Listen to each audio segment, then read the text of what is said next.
राम राम मंडळी, आज आहे अंगारकी. तर आज बनवूया विशेष मोदक.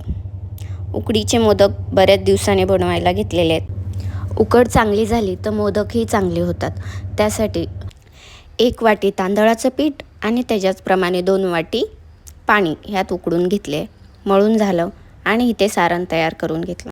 भाऊ सांगतो यूट्यूबवर टाकण्यासाठी का होईना काहीतरी बनवते, त्याचा एक फायदा झाला.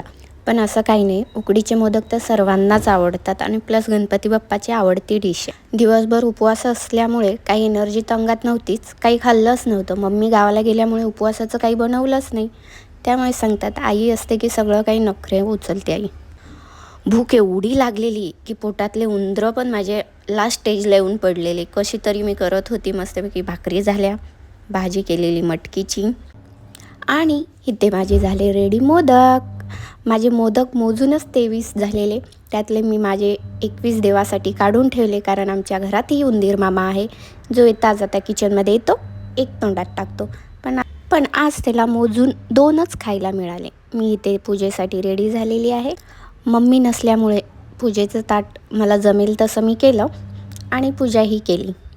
गॅलरीत येऊन चंद्र तर काही दिसत नव्हता, पण पूजा केली आणि घरातल्या देवाऱ्यात येऊन पूजा केली. उपवासाचा माझा काहीच संबंध नसतो, पण गणपती बाप्पाची संकष्टी माझी दर महिन्याला असते. स्पेशली आज तर अंगारकी होती. मी पूजा करण्यात मग्न होती. माझा व्हिडिओग्राफर माझा भाऊ होता. इथे पूजा झाली. देवाला एकच सांगेल की माझे सबस्क्रायबर वाढू. आता मी करणार आहे माझी पेटपूजा. देवाची तर झाली. हे माझं ताट. Bye bye.